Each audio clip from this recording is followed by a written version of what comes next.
जी का खालसा वाहिगुरू जी की फतेह। मैं ਤੁਹਾਡੀ ਹੋਸਟ ਰੀਤ ਕੌਰ ਨਿਊਜ਼ ਟੀਵੀ 84 ਦੇ ਨਾਲ ਵੀਅਰਸ।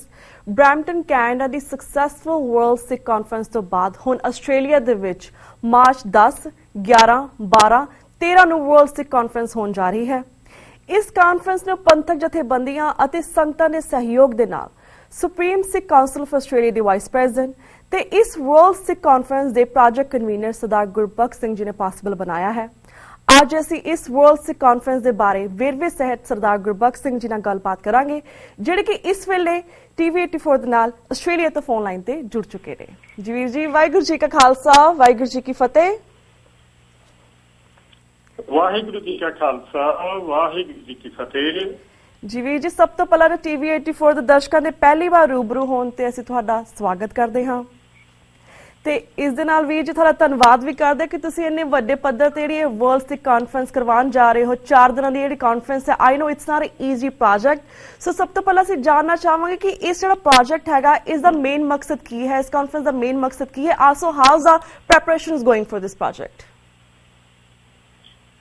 ਜੀ ਭੈਣ ਜੀ, ਵਾਹਿਗੁਰੂ ਜੀ ਕਾ ਖਾਲਸਾ ਵਾਹਿਗੁਰੂ ਜੀ ਕੀ ਫਤਿਹ। ਜੀ ਸਭ ਤੋਂ ਪਹਿਲਾਂ ਮੈਂ ਤੁਹਾਡਾ ਟੀਵੀ 84 ਦੀ ਪ੍ਰਬੰਧਕੀ ਟੀਮ ਦਾ ਅਤੇ ਉਹਨਾਂ ਸਾਰੇ ਤੁਹਾਡੇ ਨਾਲ ਜੁੜੇ ਹੋਏ ਪ੍ਰੋਗਰਾਮ ਦੇ ਨਾਲ ਜੁੜੇ ਹੋਏ ਸਰੋਤਿਆਂ ਦਾ ਤਹਿ ਦਿਲੋਂ ਧੰਨਵਾਦ ਕਰਦਾ ਤੇ ਉਹਨਾਂ ਨੂੰ ਫਤਿਹ ਅਰਜ਼ ਕਰਦਾ। ਵਾਹਿਗੁਰੂ ਜੀ ਕਾ ਖਾਲਸਾ ਵਾਹਿਗੁਰੂ ਜੀ ਕੀ ਫਤਿਹ। ਜੀ ਤੇ ਭੈਣ ਜੀ, ਜਿਹੜੀ ਵਰਲਡ ਸਿੱਖ ਕਾਨਫਰੰਸ ਜਿਹੜੀ ਅਸੀਂ ਮਾਰਚ ਦੇ ਦੂਜੇ ਹਫ਼ਤੇ ਕਰਵਾਉਣ ਜਾ ਰਹੇ ਹਾਂ ਜੀ, ਸ਼ੁਰੂਆਤ ਦੇ ਵਿੱਚ ਜਦੋਂ 5 ਮਹੀਨੇ ਪਹਿਲਾਂ ਸਾਡੇ ਦਿਮਾਗ ਦੇ ਵਿੱਚ ਇਹ ਖਿਆਲ ਆਇਆ ਸੀ, ਅਸੀਂ ਪਹਿਲਾਂ ਸਿੱਖ ਕਾਨਫਰੰਸ ਆਸਟ੍ਰੇਲੀਆ ਦੇ ਵਿੱਚ ਕਰਨ ਦੇ ਜਿਹੜਾ ਸੋਚਿਆ ਸੀ, ਪ੍ਰੋਗਰਾਮ ਬਣਾਇਆ ਸੀ।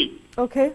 ਪਰ ਜਿਵੇਂ ਜਿਵੇਂ ਸੋਚ ਅੱਗੇ ਤੁਰੀ ਤੇ ਅਸੀਂ ਇਹ ਕੋਸ਼ਿਸ਼ ਕੀਤੀ ਕਿ ਇਕੱਲੇ ਆਸਟ੍ਰੇਲੀਆ ਦੇ ਵਿੱਚੋਂ ਹੀ ਨਹੀਂ ਬਲਕਿ ਵਿਦੇਸ਼ਾਂ ਦੇ ਵਿੱਚ ਵੀ ਅੱਜ, ਕਿਉਂਕਿ ਬਹੁਤ ਸਾਰੇ ਸਿੱਖ ਹਿੰਦੁਸਤਾਨ ਤੋਂ, ਪੰਜਾਬ ਤੋਂ ਅਸੀਂ ਬਾਹਰਲੇ ਮੁਲਕਾਂ ਦੇ ਵਿੱਚ ਸੈਟਲ ਹੋ ਚੁੱਕੇ ਹਾਂ ਤੇ ਉਹਨਾਂ ਬੁੱਧੀਜੀਵੀਆਂ ਨੂੰ, ਬੁਲਾਰਿਆਂ ਨੂੰ ਬਾਹਰਲੇ ਮੁਲਕਾਂ ਦੇ ਵਿੱਚੋਂ ਵੀ ਉਹਨਾਂ ਨੂੰ ਬੁਲਾਇਆ ਜਾਵੇ, ਉਹਨਾਂ ਦੇ ਨਾਲ ਸਲਾਹ ਮਸ਼ਵਰਾ ਕੀਤਾ ਜਾਵੇ ਜੀ। ਸੋ ਇਸ ਕਰਕੇ ਇਹ ਪ੍ਰੋਜੈਕਟ ਜਿਹੜਾ ਆ, ਇਹ ਇੱਕ ਸਿੱਖ ਕਾਨਫਰੰਸ ਨਾ ਹੋ ਕੇ ਵਰਲਡ ਸਿੱਖ ਕਾਨਫਰੰਸ ਬਣ ਗਈ ਹੈ। ਓਕੇ। ਤੇ ਇਹ 4 ਦਿਨ ਦਾ ਇਹ ਪ੍ਰੋਜੈਕਟ ਹੈ, ਕਾਫੀ ਵੱਡਾ ਪ੍ਰੋਜੈਕਟ ਹੈ। 10, 11, 12 ਅਤੇ 13 ਮਾਰਚ ਨੂੰ ਮੈਲਬੌਰਨ ਦੇ ਵਿੱਚ ਇਹ ਕੀਤੀ ਜਾ ਰਹੀ ਹੈ ਜੀ। ਤੇ ਇਸ ਕਾਨਫਰੰਸ ਦਾ ਇੱਕ ਵਿਸ਼ੇਸ਼ਤਾ ਇਹ ਮੈਂ ਦੱਸ ਦੇਵਾਂ, ਅਰਜ਼ ਕਰ ਦੇਵਾਂ ਕਿ ਆਮ ਜਿਹੜੀਆਂ ਟ੍ਰੈਡੀਸ਼ਨਲ ਕਾਨਫਰੰਸਿਸ ਹੁੰਦੀਆਂ ਨੇ ਜੀ, ਉਹ ਜ਼ਿਆਦਾ ਕਰਕੇ ਜਿਸ ਤਰ੍ਹਾਂ ਅਸੀਂ ਪੰਜਾਬ ਦੇ ਵਿੱਚ ਸ਼੍ਰੀ ਅਨੰਦਪੁਰ ਸਾਹਿਬ ਦੇ ਵਿੱਚ ਜਾਂ ਮਾਘੀ ਦੇ ਮੇਲੇ ਤੇ ਮੁਕਤਸਰ ਸਾਹਿਬ ਦੇ ਵਿੱਚ ਜਾਂ ਫਤਿਹਗੜ੍ਹ ਸਾਹਿਬ ਦੇ ਵਿੱਚ ਵੇਖਦੇ ਆਉਣੇ ਆ। ਹਾਂਜੀ। ਕਿ ਵੱਡੇ ਵੱਡੇ ਪੰਡਾਲ ਲੱਗਦੇ ਨੇ, ਲੀਡਰ ਬੁੱਧੀਜੀਵੀ ਸਪੀਕਰ ਆਉਂਦੇ ਨੇ, ਬੋਲ ਕੇ ਚਲੇ ਜਾਂਦੇ ਨੇ ਜੀ। ਸੋ ਇਹ ਕਾਨਫਰੰਸ ਉਸ ਤਰ੍ਹਾਂ ਦੀ ਬਿਲਕੁਲ ਨਹੀਂ ਹੈ। ਇਹ ਇੱਕ ਡਿਫਰੈਂਟ ਟਾਈਪ ਦੀ ਕਾਨਫਰੰਸ ਆ, ਜਿਹਦੇ ਵਿੱਚ ਬੋਲਿਆ ਘੱਟ ਜਾਣਾ ਤੇ ਸੋਚਿਆ ਜ਼ਿਆਦਾ ਜਾਣਾ। ਸਾਡਾ ਇਹ ਮੋਟਿਵ ਆ, ਅਸੀਂ ਇਹਨੂੰ ਤਰਜੀਹ ਦੇਣੀ ਚਾਹੁੰਦੇ ਆ, ਪ੍ਰਮੋਟ ਕਰਨਾ ਚਾਹੁੰਦੇ ਆ। ਓਕੇ।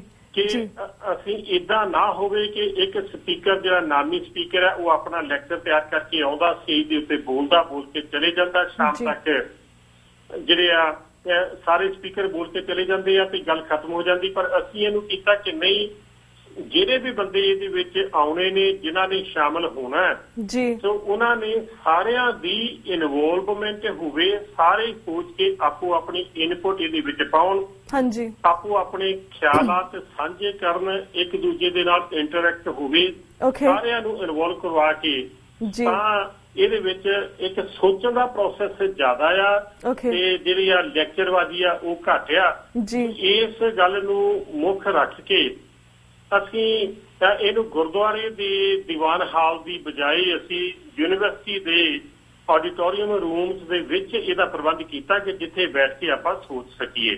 ਓਕੇ ਜੀ। ਤਾਂ ਤਿੰਨੋਂ ਦਿਨ ਦੀ ਜੀ।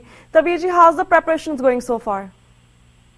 ਪ੍ਰੈਪਰੇਸ਼ਨਸ ਇਹਦੀਆਂ ਪੈਂਦੀ ਤਕਰੀਬਨ 90% ਜਿਹੜੀਆਂ ਸਾਡੇ ਵੱਸ ਵਿੱਚ ਨੇ ਉਹ ਕੰਪਲੀਟ ਹੋ ਚੁੱਕੀਆਂ ਨੇ ਜੀ। ਜਿਸ ਦੇ ਵਿੱਚ ਜਿੱਥੇ ਜਿਹੜਾ ਵੈਨਿਊ ਆ, ਜਿੱਥੇ ਕਾਨਫਰੰਸ ਕੀਤੀ ਜਾਣੀ ਆ, ਮੈਂ ਵੈਨਿਊ ਐਡਰੈਸ ਵੀ ਦੱਸ ਦਿਆਂ ਜੀ। ਬਿਲਕੁਲ। ਕਿ ਮੈਲਬੌਰਨ ਦੇ ਵਿੱਚ ਇੱਕ ਬੰਡੂਰਾ ਸਬਰਬ ਆ, ਜਿਹਦੇ ਵਿੱਚ ਲੈਟਰੋਬ ਯੂਨੀਵਰਸਿਟੀ ਆ, ਉਹਦਾ ਹੈਡ ਕੈਂਪਸ ਆ ਉੱਥੇ। ਓਕੇ। ਸੋ ਲੈਟਰੋਵ ਯੂਨੀਵਰਸਿਟੀ ਬੰਡੂਰਾ ਦੇ ਹੈੱਡ ਕੈਂਪਸ ਦੇ ਵਿੱਚ ਇਹ ਕਰਵਾਈ ਜਾਣੀ ਆ। 3 ਦਿਨ ਦਾ ਪ੍ਰੋਗਰਾਮ ਉੱਥੇ ਕੈਂਪਸ ਦੇ ਵਿੱਚ ਹੋਣਾ ਜੀ। ਤੇ ਉਹਨਾਂ ਦੀ ਜਿਹੜੇ ਵੀ ਸਪੀਕਰ ਇੱਥੇ ਪਹੁੰਚ ਰਹੇ ਨੇ, ਜਿਨ੍ਹਾਂ ਦੇ ਵਿੱਚ ਸਕਾਲਰਸ ਨੇ, ਹਿਸਟੋਰੀਅਨਸ ਨੇ, ਐਕਟਿਵਿਸਟ ਨੇ, ਐਜੂਕੇਸ਼ਨਿਸਟ ਨੇ, ਉਹਨਾਂ ਸਾਰਿਆਂ ਦੀ ਅਕਮੋਡੇਸ਼ਨ ਦਾ ਪ੍ਰਬੰਧ ਹੋ ਚੁੱਕਾ ਹੈ। ਉਹਨਾਂ ਦੇ ਲਈ ਹੋਰ ਜਿਹੜੇ ਵੀ ਲੋੜੀਂਦੇ ਲੌਜਿਸਟਿਕਸ ਤੇ ਪ੍ਰਬੰਧ ਨੇ ਉਹ ਕੀਤੇ ਜਾ ਚੁੱਕੇ ਨੇ।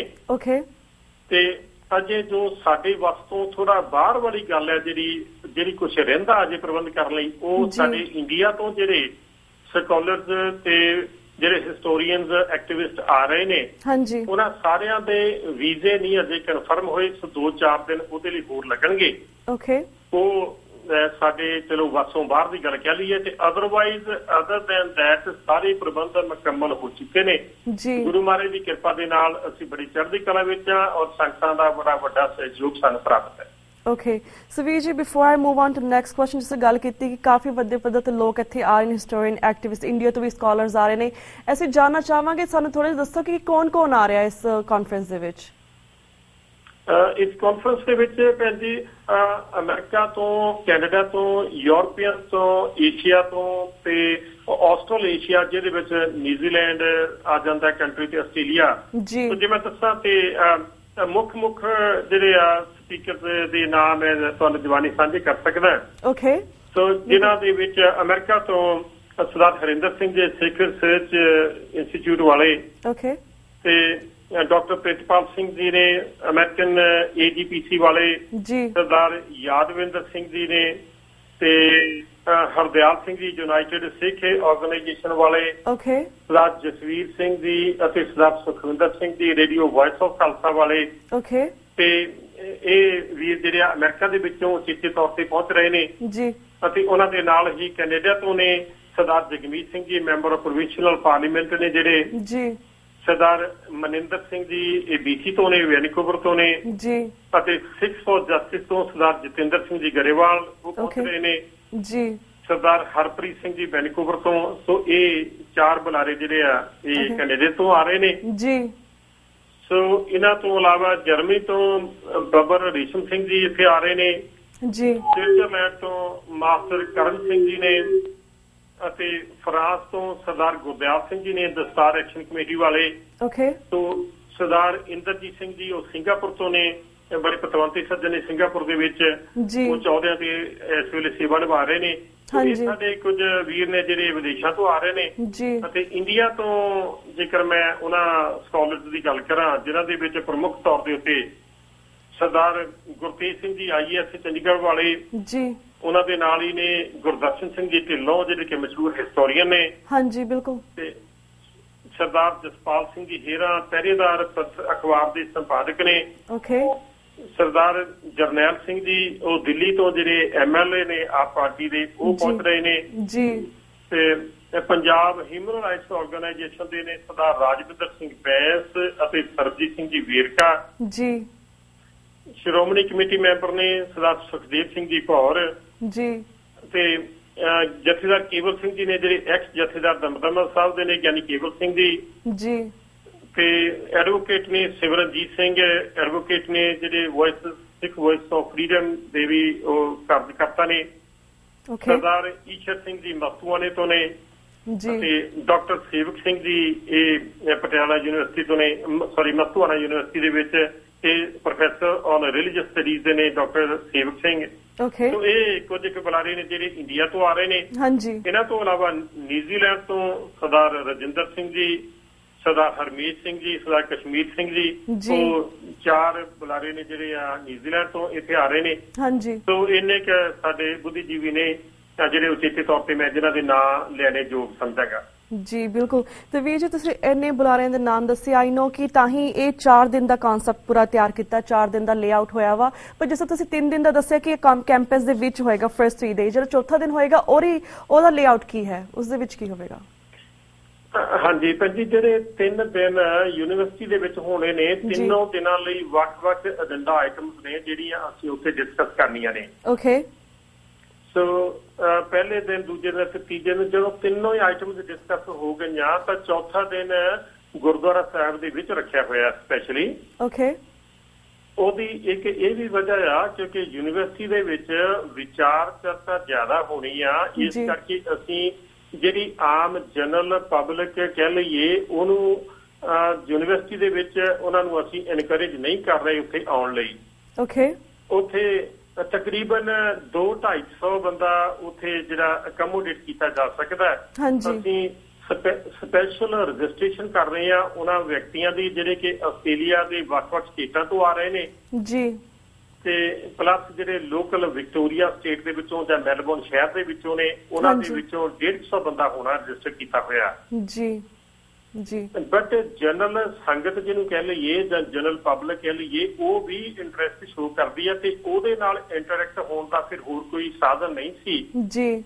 ਇਸ ਕਰਕੇ ਅਸੀਂ ਚੌਥਾ ਦਿਨ ਜਿਹੜਾ ਉਹ ਜਨਰਲ ਸੰਗਤ ਲਈ ਕੰਗਰੀਗੇਸ਼ਨ ਨੂੰ, ਜਨਰਲ ਪਬਲਿਕ ਨੂੰ ਖੁੱਲਾ ਦਿਨ ਰੱਖਿਆ ਹੋਇਆ ਕਿ ਸਾਰਾ ਦਿਨ ਐਤਵਾਰ ਦੇ ਵਿੱਚ ਉਹਨਾਂ ਤਿੰਨੋਂ ਦਿਨਾਂ ਦਾ ਜੋ ਕੁਝ ਆਊਟਪੁੱਟ ਤਿੰਨਾਂ ਦਿਨਾਂ ਦੇ ਵਿੱਚ ਨਿਕਲਦੀ ਆ, ਜਿਹੜੇ ਟੌਪਿਕ ਡਿਸਕਸ ਹੁੰਦੇ ਨੇ ਤੇ ਉਹਨਾਂ ਦੇ ਸੰਬੰਧੀ ਜੋ ਸਵਾਲ ਜਵਾਬ ਜਨਰਲ ਸੰਗਤ ਦੇ ਬਣਦੇ ਨੇ ਹਾਂਜੀ, ਉਹਨਾਂ ਦੇ ਬਾਰੇ ਫਿਰ ਗੁਰਦੁਆਰਾ ਸਾਹਿਬ ਦੇ ਵਿੱਚ ਸਾਰਾ ਦਿਨ ਉਸ ਦਿਨ ਇਸ ਕਾਨਫਰੰਸ ਦੇ ਸੰਬੰਧ ਦੇ ਵਿੱਚ ਹੀ ਉਸ ਹਾਜ਼ਰੀ ਦੀਵਾਨ ਦੇ ਵਿੱਚ ਲੱਗਣੀ ਆ, ਜਿੱਥੇ ਖੁੱਲੇ ਤੌਰ ਦੇ ਉੱਤੇ ਪਬਲਿਕ ਆਪਣੇ ਸਵਾਲ ਲਿਖ ਕੇ ਲੈ ਕੇ ਆਈ ਹੋਵੇਗੀ ਤਿੰਨੋਂ ਦਿਨਾਂ ਦੇ ਟੌਪਿਕਸ ਦੇ ਬਾਰੇ ਤੇ ਉਹਨਾਂ ਦਾ ਜਵਾਬ ਸਵਾਲ ਉੱਥੇ ਕੀਤੇ ਜਾਣਗੇ, ਉਹਨਾਂ ਦੇ ਸ਼ੰਕੇ ਨਿਵਰਤ ਕੀਤੇ ਜਾਣਗੇ, ਵੱਧ ਤੋਂ ਵੱਧ ਜਾਣਕਾਰੀ ਪਬਲਿਕ ਨੂੰ ਡਿਲੀਵਰ ਕੀਤੀ ਜਾਊਗੀ ਉੱਥੇ ਜੀ ਜੀ ਵੀਰ ਜੀ। ਤੇ ਵੀਰ ਜੀ ਇਹ ਤਾਂ ਹੋ ਗਿਆ ਲੇਆਊਟ, ਜਿਸ ਅਸੀਂ ਗੱਲ ਕੀਤੀ ਕਿ ਇਸ ਕਾਨਫਰੰਸ ਦੇ 3-4 ਏਜੰਡੇ ਵੀ ਨੇ, ਅਸੀਂ ਜਾਣਨਾ ਚਾਹਾਂਗੇ ਜਿਹੜੇ ਏਜੰਡੇ ਨੇ ਇਸ ਬਾਰੇ ਵੀ ਸਾਨੂੰ ਜਾਣਕਾਰੀ ਦਿਓ ਵੀਰ ਸਾਹਿਬ। ਜੀ ਭੈਣ ਜੀ, ਇਹਦੇ ਵਿੱਚ ਉਂਝ ਤੇ ਜਿਹੜੀ ਸਿੱਖ ਕੌਮ ਦੀ ਅੱਜ ਦੀ ਹਾਲਤ ਹੈ ਕਿ ਇਹਦੇ ਉੱਤੇ ਜੇਕਰ ਅਸੀਂ ਮਹੀਨਿਆਂ ਵਧੀ ਕਿ ਸਾਲਾਂ ਵਧੀ ਇੰਨੇ ਏਜੰਡੇ ਜਾਂ ਇੰਨੇ ਟੌਪਿਕਸ ਡਿਸਕਸ਼ਨ ਦੇ ਸਾਡੇ ਗੱਲ ਪਾਏ ਹੋਏ ਨੇ ਕਿ ਮੁੱਕ ਹੀ ਨਹੀਂ ਸਕਦੇ। ਹਰ ਰੋਜ਼ ਇੱਕ ਕਾਨਫਰੰਸ ਦੀ ਲੋੜ ਮਹਿਸੂਸ ਕੀਤੀ ਜਾਂਦੀ ਹੈ, ਬਟ ਉਹਦੇ ਵਿੱਚੋਂ ਜਿਹੜੇ ਜ਼ਿਆਦਾ ਪ੍ਰਾਇਓਰਿਟੀ ਬੇਸਿਸ ਦੇ ਉੱਤੇ ਜਾਂ ਕਹਿ ਲਓ ਕਿ we have to start from somewhere ਜੀ, ਸੋ ਉਹਦੇ ਅਧੀਨ 3 ਦਿਨ ਦੇ ਵਿੱਚ 3 ਏਜੰਡਾ ਆਈਟਮਸ ਨੇ। ਸੋ ਪਹਿਲੇ ਦਿਨ ਦੀ ਜਿਹੜੀ ਏਜੰਡਾ ਆਈਟਮ ਹੈ ਜੀ, ਉਹਦੇ ਵਿੱਚ ਅਸੀਂ ਡਿਸਕਸ ਕਰਨ ਜਾ ਰਹੇ ਹਾਂ ਕਿ ਵਰਲਡ ਸਿੱਖ ਪਾਰਲੀਮੈਂਟ ਦੀ ਫਾਰਮੇਸ਼ਨ ਹੋਣੀ ਅਤੇ ਜ਼ਰੂਰੀ ਹੈ ਜੀ, ਕਿਉਂਕਿ ਜਦੋਂ ਕਦੀ ਇੰਡੀਆ ਦੇ ਵਿੱਚ ਜਦੋਂ ਸ਼੍ਰੋਮਣੀ ਗੁਰਦੁਆਰਾ ਪ੍ਰਬੰਧਕ ਕਮੇਟੀ 1925-26 ਦੇ ਵਿੱਚ ਜਦੋਂ ਪਾਸ ਹੋਈ ਹੈ ਤੇ ਲਾਗੂ ਹੋਈ ਹੈ ਹਾਂਜੀ, ਉਸ ਵਕਤ ਸਿੱਖਾਂ ਦੀ ਜਿਹੜੀ ਵਸੋਂ ਬਾਹਰਲੇ ਮੁਲਕਾਂ ਦੇ ਵਿੱਚ ਜ਼ਿਆਦਾ ਕਰਕੇ ਸਿੰਗਾਪੁਰ, ਮਲੇਸ਼ੀਆ, ਹਾਂਗਕਾਂਗ, ਥਾਈਲੈਂਡ, ਬਸ ਇੱਥੇ ਤੱਕ ਜ਼ਿਆਦਾ ਸੀਮਤ ਸੀ, ਬਹੁਤ ਦੂਰ ਤੱਕ ਅਜੇ ਨਹੀਂ ਆਏ ਹੋਏ। ਉਸ ਵਕਤ ਤੇ ਉਹਨਾਂ ਨੇ ਰਜ਼ਾਮੰਦੀ ਸਲਾਹ ਮਸ਼ਵਰਾ ਕੀਤਾ ਹੋਵੇਗਾ, ਪਰ ਅੱਜ ਦੀ ਤਰੀਕ ਦੇ ਵਿੱਚ ਦੁਨੀਆ ਦਾ ਕੋਈ ਇਹੋ ਜਿਹਾ ਕੋਨਾ ਨਹੀਂ ਜਿੱਥੇ ਸਿੱਖ ਨਹੀਂ ਵਸਦੇ। ਬਿਲਕੁਲ। ਸੋ ਔਰ ਇਹਨਾਂ ਦੀ ਗਿਣਤੀ ਵੀ ਹੁਣ ਮਿਲੀਅਨ ਤੱਕ ਜਾ ਪੁੱਜੀ ਹੈ, ਸਾਡੀ ਬਹੁਤ ਵੱਡੀ ਗਿਣਤੀ ਡਾਇਸਪੋਰਾ ਸਿੱਖ ਦੀ ਹੈ ਜੀ। ਉਹਨਾਂ ਦੀ ਇੱਕ ਆਰਗੇਨਾਈਜ਼ਡ ਬੋਡੀ ਹੋਣੀ ਚਾਹੀਦੀ ਆ, ਇਹੋ ਜਿਹੀ ਇੱਕ ਸੰਸਥਾ ਹੋਣੀ ਚਾਹੀਦੀ ਹੈ ਜਿਹਦੇ ਵਿੱਚ ਬਾਹਰਲੇ ਸਾਰੇ ਸਿੱਖਾਂ ਦੀ ਇਨਵੋਲਵਮੈਂਟ ਹੋਵੇ ਜੀ। ਸੋ ਉਹਨਾਂ ਨੂੰ ਇਨਵੋਲਵ ਕਰਨ ਲਈ ਵਰਲਡ ਸਿੱਖ ਪਾਰਲੀਮੈਂਟ ਦੀ ਜਥੇਬੰਦੀ ਦੀ ਜ਼ਰੂਰਤ ਮਹਿਸੂਸ ਕੀਤੀ ਜਾਂਦੀ ਹੈ ਹਰ ਮੁਲਕ ਦੇ ਸਿੱਖਾਂ ਵੱਲੋਂ ਜੀ। ਬਟ ਉਹ ਜਿਹੜੀ ਵਰਲਡ ਸਿੱਖ ਪਾਰਲੀਮੈਂਟ ਆ, ਉਹ ਬੋਡੀ ਹੈ ਕੀ ਚੀਜ਼ ਹੈ, ਉਹਦਾ ਸਟਰਕਚਰ ਕਿਹੋ ਜਿਹਾ ਹੋਵੇਗਾ, ਉਹਦਾ ਸਟੇਟਸ ਕੀ ਹੋਵੇਗਾ ਜੀ। ਸੋ ਉਹਦੇ ਵਿੱਚ ਆਉਣ ਦੇ ਲਈ ਸਿਲੈਕਸ਼ਨ ਕ੍ਰਾਈਟੇਰੀਆ ਕੀ ਹੋਵੇਗਾ, ਉਹਦੇ ਰਾਈਟਸ ਕੀ ਹੋਣਗੇ, ਉਹਦੀਆਂ ਰਿਸਪੌਂਸਿਬਿਲਿਟੀਜ਼ ਕੀ ਬਣਨਗੀਆਂ ਤੇ ਉਸ ਨੂੰ ਆਰਗੇਨਾਈਜ਼ ਜਾਂ ਮੈਨੇਜ ਕਿਸ ਤਰੀਕੇ ਦੇ ਨਾਲ ਕੀਤਾ ਜਾਵੇਗਾ ਜੀ। ਅਤੇ ਉਹ ਆਪਣੇ ਰੈਜ਼ੋਲੂਸ਼ਨਸ ਨੂੰ, ਆਪਣੇ ਡਿਸੀਜ਼ਨਸ ਨੂੰ ਜਾਂ ਆਪਣੀ ਓਪੀਨੀਅਨ ਨੂੰ ਇੰਡੀਆ ਦੇ ਵਿੱਚ SGPC ਤੱਕ ਜਾਂ ਗੁਰਦੁਆਰਾ ਸਾਹਿਬਾਨ ਦੇ ਪ੍ਰਬੰਧਕ ਤੱਕ ਆਪਣੇ ਫੈਸਲੇ ਨੂੰ ਇੰਪਲੀਮੈਂਟ ਕਿੱਦਾਂ ਕਰੇਗੀ, ਇਹ ਇੱਕ ਬਹੁਤ ਵੱਡਾ ਸਬਜੈਕਟ ਹੈ। ਬਿਲਕੁਲ। ਔਰ ਮੈਂ ਸੋਚਦਾ ਕਿ ਇੱਕ ਵੱਡੀ 3-4 ਦਿਨ ਦੀ ਕਾਨਫਰੰਸ ਇਕੱਲੇ ਇੱਕ ਟੌਪਿਕ ਦੇ ਵਾਸਤੇ ਚਾਹੀਦੀ ਹੈ, ਪਰ ਸਾਡੇ ਕੋਲ ਉਨਾ ਤਾਂ ਅਸੀਂ ਸਮਾਂ ਨਹੀਂ ਇਸ ਵੇਲੇ ਅਫੋਰਡ ਕਰ ਸਕਦੇ ਜੀ। ਪਰ ਇੱਕ ਦਿਨ ਦੇ ਵਿੱਚ ਅਸੀਂ ਕਨਕਲੂਡ ਕਰਨ ਦਾ ਯਤਨ ਕਰਾਂਗੇ ਜਿੰਨਾ ਹੋ ਸਕਿਆ ਮੇਨ ਪੁਆਇੰਟਸ ਨੂੰ ਲੇਆਊਟ ਕਰਨ ਦੇ ਲਈ ਕਿ ਵਰਲਡ ਸਿੱਖ ਪਾਰਲੀਮੈਂਟ ਦੀ ਫਾਰਮੇਸ਼ਨ ਕੀ ਹੋਵੇ ਤੇ ਇਹ ਉਹਦਾ ਜਿਹੜਾ ਕੰਸਟੀਟਿਊਸ਼ਨਲ ਡਰਾਫਟਿੰਗ ਕਿਹੋ ਜਿਹੀ ਹੋਣੀ ਚਾਹੀਦੀ ਆ, ਇਹ ਇੱਕ ਦਿਨ ਦਾ ਏਜੰਡਾ ਹੈ ਜੀ ਜੀ। ਤੇ ਦੂਸਰੇ ਦਿਨ ਦਾ ਏਜੰਡਾ ਪੈਂਦੀ ਹੈ ਕਿ ਜਿਹੜੀ ਸ਼੍ਰੀ ਅਕਾਲ ਤਖਤ ਸਾਹਿਬ ਦੀ ਉਹਦੀ ਗਵਰਨੈਂਸ ਹੈ, ਉਸ ਦੀ ਸੋਵਰੈਨਿਟੀ ਆ, ਅਕਾਲ ਤਖਤ ਸਾਹਿਬ ਨੂੰ ਕਿਵੇਂ ਆਜ਼ਾਦ ਕੀਤਾ ਜਾ ਸਕਦਾ ਹੈ ਜੀ। ਬੇਸ਼ੱਕ ਮੈਂ ਆਪਣੇ ਸ਼ਬਦ ਦਰੁਸਤ ਕਰ ਲਵਾਂ ਕਿ ਅਕਾਲ ਤਖਤ ਸਾਹਿਬ ਨੂੰ ਤੇ ਕੋਈ ਗੁਲਾਮ ਨਹੀਂ ਕਰ ਸਕਦਾ, ਪਰ ਜਿਹੜੇ ਉੱਥੇ ਨਾਮਜ਼ਦ ਕੀਤੇ ਜਾਂਦੇ ਨੇ, ਅੱਜ ਕੱਲ੍ਹ ਆਪਾਂ ਜਥੇਦਾਰ ਉਹਨਾਂ ਨੂੰ ਕਹਿੰਦੇ ਆ, ਬਿਲਕੁਲ ਜੀ, ਲੇਕਿਨ ਉਹ ਮਾਨਸਿਕ ਤੌਰ ਦੇ ਉੱਤੇ ਜਿਸ ਸਿਸਟਮ ਦੇ ਤਹਿਤ ਉਹਨਾਂ ਦੀ ਅਪਾਇੰਟਮੈਂਟ ਹੁੰਦੀ ਹੈ, ਉਹਦੇ ਤਹਿਤ ਉਹ ਆਜ਼ਾਦ ਨਹੀਂ ਹੋ ਸਕਦੇ। ਉਹਨਾਂ ਨੂੰ ਉਸ ਢਾਂਚੇ ਦੇ ਵਿੱਚ ਰਹਿ ਕੇ ਹੀ ਕੰਮ ਕਰਨਾ ਪੈਂਦਾ, ਜਿਹੜੀ ਕਿ ਸਾਡੀ ਵੱਡੀ ਤਰਾਸਦੀ ਬਣੀ ਹੋਈ ਹੈ ਜੀ।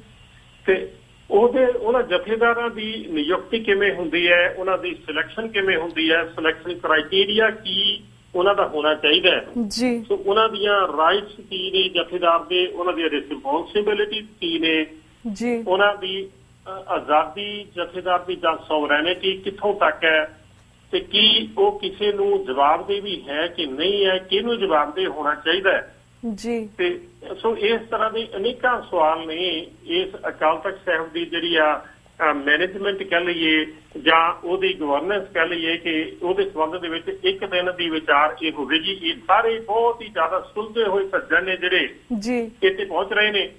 ਸੋ ਉਹਨਾਂ ਸਾਰਿਆਂ ਤੋਂ ਹੀ ਅਸੀਂ ਇਹ ਜਾਣਨਾ ਚਾਹਾਂਗੇ ਕਿ ਉਹ ਆਪਣੇ ਤਜਰਬੇ ਦੇ ਆਧਾਰ ਦੇ ਉੱਤੇ, ਆਪਣੇ ਕਹਿ ਲਈਏ ਕਿ ਉਹਨਾਂ ਦਾ ਗਿਆਨ ਖੇਤਰ ਬੜਾ ਵੱਡਾ ਆ, ਉਹਦੇ ਆਧਾਰ ਤੇ ਉਹ ਦੱਸਣਗੇ ਕਿ ਕਿਸ ਤਰ੍ਹਾਂ ਨਾਲ ਇਹਨੂੰ ਰਨ ਕੀਤਾ ਜਾਣਾ ਚਾਹੀਦਾ ਹੈ। ਇਹ ਦੂਜੇ ਦਿਨ ਦੀ ਆਈਟਮ ਹੈ ਸਾਡੀ ਜੀ। ਹਾਂਜੀ। ਤੇ ਤੀਸਰੇ ਦਿਨ ਦੀ ਪੈਂਦੀ ਹੈ ਕਿ ਜਿਹੜੀ ਆ self sovereignty of the Sikh nation, ਕੇ ਸਮੁੱਚੇ ਤੌਰ ਦੇ ਉੱਤੇ ਸਿੱਖ ਕੌਮ ਦੀ ਆਜ਼ਾਦੀ ਜਿਹੜੀ ਹੈ। ਹਾਂਜੀ। ਆਪਾਂ ਸਾਰਿਆਂ ਨੂੰ ਪਤਾ ਕਿ ਜਿੰਨੀ ਦੇਰ ਤੱਕ ਕੌਮ ਆਜ਼ਾਦ ਨਹੀਂ ਹੁੰਦੀ, ਅਸੀਂ ਦੁਨੀਆ ਦੇ ਉੱਤੇ ਆਪਣੀ ਹੋਂਦ ਗਵਾ ਬੈਠਾਂਗੇ। ਜੇਕਰ ਅਸੀਂ ਆਜ਼ਾਦ ਨਾ ਹੋਏ ਤਾਂ ਜੀ ਸਾਡਾ ਧਰਮ ਖਤਰੇ ਦੇ ਵਿੱਚ ਹੈ, ਸਾਡੀ ਕੌਮ, ਸਾਡੀ ਬੋਲੀ, ਸਾਡਾ ਕਲਚਰ, ਸੱਭਿਆਚਾਰ, ਸਾਡੀ ਇਤਿਹਾਸ, ਸਾਡੀਆਂ ਸੋਸ਼ਲ ਕਲਚਰਲ ਵੈਲਿਊਜ਼, ਗੱਲ ਕੀ ਸਾਡਾ ਸਭ ਕੁਝ ਦਾਅ ਤੇ ਲੱਗਾ ਹੋਇਆ ਬਿਲਕੁਲ। ਅਤੇ ਜੇਕਰ ਅਸੀਂ ਆਜ਼ਾਦ ਨਾ ਹੋਏ ਤਾਂ ਆਉਣ ਵਾਲੇ ਕੁਝ ਸਾਲਾਂ ਦੇ ਵਿੱਚ, ਬੇਸ਼ੱਕ ਆਪਾਂ ਬੜੀ ਵਾਰੀ ਇਹ ਗੱਲ ਕਹਿ ਲੈਂਦੇ ਹਾਂ ਕਿ ਖਾਲਸਾ ਪ੍ਰਗਟ ਪਰਮਾਤਮਾ ਦੀ ਮੌਜ, ਕਿ ਅਕਾਲ ਪੁਰਖ ਨੇ ਖਾਲਸਾ ਪ੍ਰਗਟ ਕੀਤਾ, ਇਹਨੂੰ ਕੋਈ ਖਤਮ ਨਹੀਂ ਕਰ ਸਕਦਾ। ਬਟ ਆਪਾਂ ਇਹ ਵੀ ਜਾਣਦੇ ਹਾਂ ਕਿ ਇਤਿਹਾਸ ਨੇ ਕਿੰਨੀਆਂ ਕੌਮਾਂ ਆਪਣੀ ਲਪੇਟ ਦੇ ਵਿੱਚ ਲੈ ਕੇ ਖਤਮ ਹੋ ਚੁੱਕੀਆਂ ਨੇ ਜੀ। ਸੋ ਜੇਕਰ ਅਸੀਂ ਇਹਨੇ ਅਵੇਸਲੇ ਰਹੇ ਤਾਂ ਸਾਡੀ ਹੋਂਦ ਵੀ ਖਤਰੇ ਦੇ ਵਿੱਚ ਪੈ ਜਾਵੇਗੀ। ਸੋ ਸਾਨੂੰ ਉਹਦੇ ਲਈ ਯਤਨ ਉਪਰਾਲੇ ਕਰਨੇ ਚਾਹੀਦੇ ਕਿ ਅਸੀਂ ਆਜ਼ਾਦ ਕਿਵੇਂ ਹੋਣਾ, ਤੇ ਉਹਦੇ ਕਿਹੜੇ ਕਿਹੜੇ ਤਰੀਕੇ ਨੇ, ਕਿਉਂਕਿ ਇੱਕ ਤਰੀਕਾ ਅਸੀਂ ਹਥਿਆਰਬੰਦ ਸੰਘਰਸ਼ ਦਾ ਅਸੀਂ ਅਪਲਾਈ ਕਰਕੇ ਵੇਖ ਚੁੱਕੇ ਹਾਂ ਤੇ ਸਾਡੇ ਕੋਲ ਉਹਦਾ ਤਜਰਬਾ ਹੈ ਜੀ। ਉਸ ਹਥਿਆਰਬੰਦ ਸੰਘਰਸ਼ ਦੀਆਂ ਜਿਹੜੀਆਂ ਉਹਦੇ ਪੋਜ਼ਿਟਿਵ ਅਤੇ ਨੈਗੇਟਿਵ ਵੀ ਅਸੀਂ ਆਪਣੇ ਪਿੰਡੇ ਤੇ ਹੰਢਾਏ ਨੇ। ਸੋ ਹੋਰ ਕਿਹੜੇ ਕਿਹੜੇ ਤਰੀਕੇ ਨੇ ਅੱਜ ਦੇ ਜ਼ਮਾਨੇ ਦੇ ਵਿੱਚ ਜਿਹਨਾਂ ਨੂੰ ਵਰਤ ਕੇ ਅਸੀਂ ਆਪਣੀ ਕੌਮ ਦੀ ਆਜ਼ਾਦੀ ਦੀ ਤਾਂ ਤਮੰਨਾ ਰੱਖ ਸਕਦੇ ਹਾਂ ਤੇ ਆਜ਼ਾਦ ਹੋਣਾ ਸੋਚ ਸਕਦੇ ਹਾਂ, ਇਹਦੇ ਬਾਰੇ ਵਿਚਾਰ ਕਰਨ ਲਈ ਤੀਜੇ ਦਿਨ ਦੀ ਆਈਟਮ ਰੱਖੀ ਗਈ ਹੈ। ਓਕੇ ਜੀ। ਸੋ ਵੀਰ ਜੀ, ਜਿਸ ਤਰ੍ਹਾਂ ਤੁਸੀਂ 3 ਏਜੰਡਿਆਂ ਬਾਰੇ ਪੂਰੇ ਵੇਰਵੇ ਸਹਿਤ ਸਾਨੂੰ ਦੱਸਿਆ, ਤਾਂ ਫਰਸਟ ਏਜੰਡਾ ਜਿਹੜਾ ਸੀਗਾ ਵਰਲਡ ਸਿੱਖ ਪਾਰਲੀਮੈਂਟ ਦੀ ਗੱਲ ਕੀਤੀ ਹੈ। ਇਹ ਵੀ ਸਾਡਾ ਹੋ ਸਕਦਾ ਕਿਉਂਕਿ ਇਹ ਭਾਰਤ ਤੋਂ ਬਾਹਰ ਅਸੀਂ ਆਪਣੇ ਵਰਲਡ ਸਿੱਖ ਪਾਰਲੀਮੈਂਟ ਦੀ ਗੱਲ ਕਰ ਸਕਦੇ ਹਾਂ। ਜਿਹੜਾ ਥਰਡ ਏਜੰਡਾ ਸੀਗਾ ਕਿ ਸਿੱਖ ਕੌਮ ਦੀ ਆਜ਼ਾਦੀ ਦੀ, ਇਸ ਦੀ ਵੀ ਸਾਡੀ ਕਾਫੀ ਸਟਰੋਂਗ ਪੋਜੀਸ਼ਨ ਹੈ ਭਾਰਤ ਦੇਸ਼ ਦੇ ਵਿੱਚ। ਅਸੀਂ ਕਾਫੀ ਅਵੇਅਰ ਹਾਂ ਕਿ ਸਾਨੂੰ ਆਜ਼ਾਦ ਦੇਸ਼ ਚਾਹੀਦਾ, ਆਪਣਾ ਦੇਸ਼ ਚਾਹੀਦਾ, ਸਾਨੂੰ ਆਜ਼ਾਦੀ ਕਿਉਂ ਚਾਹੀਦੀ, ਪਰ ਪੰਜਾਬ ਦੇ ਵਿੱਚ ਲੋਕਾਂ ਨੂੰ ਹਜੇ ਇਸ ਚੀਜ਼ ਦੀ ਇੰਨੀ ਸਮਝ ਨਹੀਂ ਹੈਗੀ। ਪਰ ਜਿਹੜਾ ਸੈਕਿੰਡ ਵਾਲਾ ਹੈ ਕਿ ਗਵਰਨੈਂਸ ਆਫ ਅਕਾਲ ਤਖਤ ਸਾਹਿਬ, ਕਿ ਅਕਾਲ ਤਖਤ ਸਾਹਿਬ ਨੂੰ ਆਜ਼ਾਦ ਕਰਾਉਣਾ ਹੈ, ਤੁਹਾਨੂੰ ਕੀ ਲੱਗਦਾ ਹੈ ਕਿ ਪੰਜਾਬ ਦੇ ਵਿੱਚ ਜਾਂ ਸਾਡੇ ਬਾਕੀ 5 ਤਖਤ ਨੇ, ਇਹਨੂੰ ਇੰਡੀਆ ਦੀ ਗਵਰਨਮੈਂਟ ਜਾਂ ਪੰਜਾਬ ਦੀ ਗਵਰਨਮੈਂਟ ਇਹਨੂੰ ਇਸ ਚੀਜ਼ ਨੂੰ ਇੰਪਲੀਮੈਂਟ ਕਰਨ ਦੇਗੀ? And how can we implement that? ਜੀ ਭਾਜੀ, ਜਿੱਥੋਂ ਤੱਕ ਜਦੋਂ ਅਸੀਂ ਕਈ ਵਾਰੀ ਗੱਲ ਅਕਾਲ ਤਖਤ ਸਾਹਿਬ ਦੀ ਕਰ ਲੈਂਦੇ, ਉਂਝ ਤੇ ਸਾਡੇ 5 ਤਖਤ ਜਿਹੜੇ ਨੇ ਜੀ, ਸੋ ਈਵਨ ਅੱਜ ਦੀ ਤਾਰੀਖ ਦੇ ਵਿੱਚ ਵੀ ਜਿਹੜੇ ਪੰਜਾਬ ਤੋਂ ਬਾਹਰਲੇ 2 ਤਖਤ ਨੇ, ਉਹਨਾਂ ਦੇ ਉੱਤੇ ਪੰਜਾਬ ਗਵਰਨਮੈਂਟ ਦਾ ਕੋਈ ਬਹੁਤ ਜ਼ਿਆਦਾ ਅਸਰ ਅੰਦਾਜ਼ ਨਹੀਂ ਹੈ ਜੀ। ਬੇਸ਼ੱਕ ਕਿਉਂਕਿ ਇਸ ਵੇਲੇ ਜਿਹੜਾ ਪੰਜਾਬ ਦੇ 3 ਤਖਤ ਨੇ ਉਹ ਸ਼੍ਰੋਮਣੀ ਅਕਾਲੀ ਦਲ ਬਾਦਲ ਦੇ ਤਹਿਤ ਕੰਮ ਕਰਦੇ ਨੇ, ਆਪਾਂ ਸਾਰਿਆਂ ਨੂੰ ਪਤਾ ਹੈ ਜੀ। ਸੋ ਉਹ ਆਪਣੀ ਕਮਜ਼ੋਰੀ ਬਹੁਤੀ ਜ਼ਾਹਰ ਤਾਂ ਨਹੀਂ ਕਰਦੇ ਕਿ ਬਾਹਰਲੇ ਤਖਤ ਸਾਡੇ ਕੰਟਰੋਲ ਦੇ ਵਿੱਚ ਨਹੀਂ ਨੇ, ਉਹ ਇੱਦਾਂ ਓਪਨਲੀ ਕਹਿੰਦੇ ਨਹੀਂ, ਬਟ ਸਾਨੂੰ ਪਤਾ ਹੈ ਕਿ ਉਹਨਾਂ ਦੋਨਾਂ ਤਖਤਾਂ ਦੇ ਉੱਤੇ ਉਹਨਾਂ ਦਾ ਕੋਈ ਬਹੁਤ ਜ਼ਿਆਦਾ ਕੰਟਰੋਲ ਅੱਜ ਵੀ ਹੈ ਨਹੀਂ ਹੈ ਜੀ। ਸੋ ਜੇਕਰ ਜਦੋਂ ਅਸੀਂ ਯਤਨ ਕਰਾਂਗੇ ਕਿ ਅਕਾਲ ਤਖਤ ਸਾਹਿਬ ਦੇ ਜਿਹੜੇ ਆ ਜਾਂ ਪੰਜਾਬ ਦੇ ਵਿਚਲੇ ਕਲੇ ਤਖਤਾਂ ਦੀ ਜੇ ਗੱਲ ਕਰ ਲਈਏ ਤਾਂ ਇਹ ਇੰਨਾ ਸੌਖਾ ਤੇ ਨਹੀਂ ਹੈ ਹਾਂਜੀ। ਤੇ ਉੱਥੇ ਉਹਨਾਂ ਨੇ ਇੰਪਲੀਮੈਂਟੇਸ਼ਨ ਸਾਡੇ ਰੈਜ਼ੋਲੂਸ਼ਨ ਦੀ ਬੜੀ ਆਸਾਨੀ ਦੇ ਨਾਲ ਤਾਂ ਨਹੀਂ ਹੋਣ ਦੇਣੀ ਜੀ। ਬਟ ਜੇ ਵਰਲਡ ਸਿੱਖ ਪਾਰਲੀਮੈਂਟ ਦੀ ਫਾਰਮੇਸ਼ਨ ਹੋ ਕੇ ਇਹ ਕੋਈ ਇਹੋ ਜਿਹਾ ਸਟਰਕਚਰ ਤਿਆਰ ਕਰਦੀ ਹੈ ਕਿ ਉਹਦੇ ਤਹਿਤ ਜਥੇਦਾਰਾਂ ਦੀ ਨਿਯੁਕਤੀ ਹੋਣੀ ਚਾਹੀਦੀ ਹੈ। ਹਾਂਜੀ, ਕਿ ਜਥੇਦਾਰ ਸਿਰਫ ਤੇ ਸਿਰਫ ਇਕੱਲਾ SGPC ਦੇ ਕੋਲ ਹੀ ਅਧਿਕਾਰ ਨਾ ਹੋਵੇ ਕਿ ਉਹ ਅਪੁਆਇੰਟ ਕਰਨ। ਉਹਨੂੰ SGPC ਨੂੰ ਜਥੇਦਾਰ ਅਪੁਆਇੰਟ ਕਰਨ ਵੇਲੇ ਵਰਲਡ ਸਿੱਖ ਪਾਰਲੀਮੈਂਟ ਦੀ ਵੀ ਉਹਨਾਂ ਦੀ ਕੰਸੈਂਟ ਅਤੇ ਉਹਨਾਂ ਦੀ ਰਾਏ ਵੀ ਲੈਣੀ ਬਣਦੀ ਹੈ। ਬਟ ਇਹ ਡਿਪੈਂਡ ਕਰਦਾ ਕਿ ਅਸੀਂ ਇੰਪਲੀਮੈਂਟ ਕਿਵੇਂ ਕਰਾਂਗੇ। ਇਹ ਇੱਕ ਬਿਗ ਇਸ਼ੂ ਆ ਕਿ ਵਰਲਡ ਸਿੱਖ ਪਾਰਲੀਮੈਂਟ ਨੂੰ ਜੇਕਰ ਸ਼੍ਰੋਮਣੀ ਕਮੇਟੀ ਜਾਂ ਸ਼੍ਰੋਮਣੀ ਅਕਾਲੀ ਦਲ ਜਵਾਬ ਦੇ ਦਿੰਦਾ ਕਿ ਅਸੀਂ ਨਹੀਂ ਤੁਹਾਡੀ ਕੇਅਰ ਕਰਦੇ, ਅਸੀਂ ਨਹੀਂ ਮੰਨਦੇ ਤੁਹਾਨੂੰ, ਤਾਂ ਫਿਰ ਅਗਲਾ ਸਟੈਪ ਇਹ ਹੋਵੇਗਾ ਕਿ ਇਹਨੂੰ ਇਹ ਸੋਚਣਾ ਪਵੇਗਾ ਕਿ ਆਪਣੇ ਡਿਸੀਜਨ ਤੇ ਰੈਜ਼ੋਲੂਸ਼ਨ ਤੇ ਇੰਪਲੀਮੈਂਟ ਕਿਵੇਂ ਕਰਾਉਣੇ ਨੇ। ਹਾਂਜੀ, ਕੀ ਅਸੀਂ ਜਿਹੜੀ ਮੌਜੂਦਾ ਸਿਸਟਮ ਆ ਉਹ ਸਾਰੇ ਦਾ ਬਾਈਕਾਟ ਕਰਕੇ ਅਸੀਂ ਉਹਨਾਂ ਨੂੰ ਫੋਰਸ ਕਰ ਸਕਾਂਗੇ ਇੰਪਲੀਮੈਂਟ ਕਰਵਾਉਣ ਦੇ ਲਈ, ਜਾਂ ਉਹਨਾਂ ਦਾ ਸੋਸ਼ਲ ਬਾਈਕਾਟ ਜਾਂ ਪੋਲੀਟੀਕਲ ਜਾਂ ਇਕਨੋਮਿਕਲ ਬਾਈਕਾਟ ਕਰਦੀ ਹੈ, ਜਾਂ ਉਹਨਾਂ ਦੇ ਨੁਮਾਇੰਦਿਆਂ ਨੂੰ, ਕਿਉਂਕਿ ਉਹਨਾਂ ਦੀ ਵੀ ਲੋੜ ਬਣਦੀ ਜਾਂਦੀ ਹੈ ਬਾਹਰ ਨੂੰ ਆਉਣ ਦੀ। ਤੇ ਇਕੱਲੀ ਬਾਹਰ ਬੈਠੇ ਸਿੱਖਾਂ ਦੀ ਹੀ ਲੋੜ ਨਹੀਂ ਕਿ ਪੰਜਾਬ ਦੇ ਵਿੱਚ ਜਾ ਕੇ ਉਹਨਾਂ ਨੇ ਉਹ ਵਿੱਚ ਇੰਟਰਫੀਅਰ ਕਰਨਾ।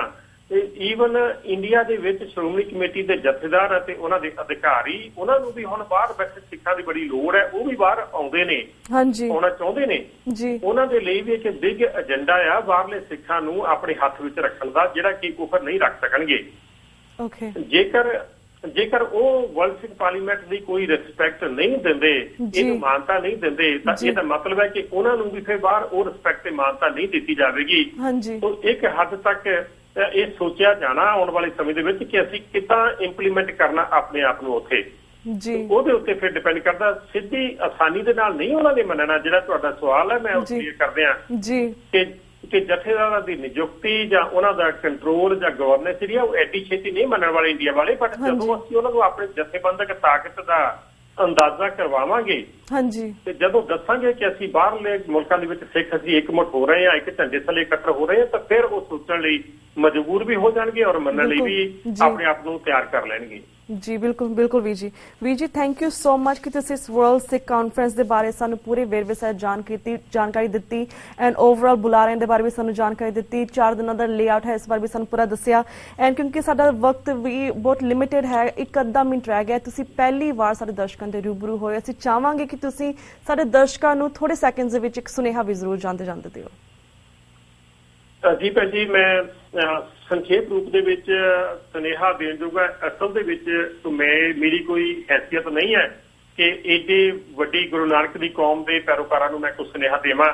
ਜਸਟ ਇੱਕ ਬੇਨਤੀ ਆਪਣੇ ਵੱਲੋਂ ਮੈਂ ਉਹਨਾਂ ਨੂੰ ਕਰ ਸਕਦਾ ਕਿ ਅੱਜ ਸਾਨੂੰ ਇਸ ਤੱਤ ਦੇ ਉੱਤੇ ਇਕੱਤਰ ਹੋ ਜਾਣਾ ਚਾਹੀਦਾ, ਜਿਹੜਾ ਕਿ 1762 ਈਸਵੀ ਦੇ ਵਿੱਚ ਵੱਡੇ ਘੱਲੂਘਾਰੇ ਦੇ ਵੇਲੇ ਜਦੋਂ ਦੁਪਹਿਰ ਵੇਲੇ ਅਬਦਾਲੀ ਦੀਆਂ ਫੌਜਾਂ ਸਾਡਾ ਕਤਲੇਆਮ ਕਰ ਰਹੀਆਂ ਸਨ, ਤਾਂ ਜਗਤ ਸਿੰਘ ਸ਼ੁਕਰ ਚੱਕੀਆ ਜਸਤ ਸਿੰਘ ਆਹਲੂਵਾਲੀਆ ਦੇ ਕੋਲ ਆ ਕੇ ਕਹਿਣ ਲੱਗਾ ਸੀ ਕਿ ਆਪੋ ਆਪਣੀ ਮਿਸਲ ਬਣਾ ਕੇ ਆਪਾਂ ਇਹਨਾਂ ਦਾ ਟੱਕਰਾ ਕਰੀਏ। ਤਾਂ ਜਸਤ ਸਿੰਘ ਨੇ ਉਹਨਾਂ ਨੂੰ ਟੋਕਿਆ ਸੀ, ਕਹਿੰਦੇ ਮਿਸਲ ਵੰਡ ਅਬ ਕਬਹੂ ਨਾ ਪਾਵੋ, ਰਲ ਮਿਲ ਖੜ ਤੋਂ ਪੰਥ ਬਚਾਵੋ। ਕਿ ਜਥੇਦਾਰ ਦੀ ਇਸ ਵੇਲੇ ਮਿਸਲ ਵੰਡਾਂ ਦੀ ਲੋੜ ਨਹੀਂ ਹੈ, ਖੜ ਕੇ ਆਪਾਂ ਇਕਮੁੱਠ ਹੋਈਏ। ਸੋ ਮੈਂ ਉਹੀ ਬੇਨਤੀ ਕਰਾਂਗਾ ਕਿ ਜੱਸਾ ਸਿੰਘ ਆਹਲੂਵਾਲੀਆ ਦਾ ਸੁਨੇਹਾ ਆਪਾਂ ਪ੍ਰਵਾਨ ਕਰੀਏ ਕਿ ਸਾਨੂੰ ਜਥੇਬੰਦੀ ਆਪੋ ਆਪਣੀਆਂ ਮਿਸਲਾਂ ਨੂੰ ਛੱਡ ਕੇ ਇਕਮੁੱਠ ਹੋ ਜਾਈਏ। ਮਿਸਲ ਵੰਡ ਆਪਾਂ ਕਦੀ ਫਿਰ ਪਾਲਵਾਂਗੇ, ਇਸ ਵੇਲੇ ਆਪਾਂ ਪੰਥ ਨੂੰ ਡੁੱਬਦੇ ਨੂੰ ਬਚਾ ਲਈਏ, ਮਿਸਲਾਂ ਆਪੇ ਬਚ ਜਾਣਗੀਆਂ। ਸੋ ਇੰਨੀ ਬੇਨਤੀ ਹੈ ਕਿ ਆਓ ਆਪਾਂ ਇਕਮੁੱਠ ਹੋ ਕੇ ਇੱਕ ਝੰਡੇ ਥੱਲੇ ਹੋ ਕੇ ਆਪਾਂ ਆਪਣੀ ਪੰਥ ਦੀ ਹੋਂਦ ਬਚਾ ਲਈਏ। ਜਦੋਂ ਇਹ ਬਚ ਗਈ ਤਾਂ ਫਿਰ ਸਭ ਕੁਝ ਬਚਾ ਜਾਣਾ। ਸੋ ਵੱਧ ਤੋਂ ਵੱਧ ਸਾਡੀ ਬੇਨਤੀ ਨੂੰ ਪ੍ਰਵਾਨ ਕਰਕੇ ਜਿਹੜੇ ਮੇਰੇ ਵੀਰ ਇੱਥੇ ਆ ਸਕਦੇ ਨੇ ਜਾਂ ਸੀਰੀਅਸ ਵਿੱਚ ਜਿਹੜੇ ਮੇਰੇ ਵੀਰ ਸੁਣਦੇ ਨੇ, ਉਹ ਜ਼ਰੂਰ ਇਸ ਤਰ੍ਹਾਂ ਦੇ ਵਿੱਚ ਹਿੱਸਾ ਲੈਣ।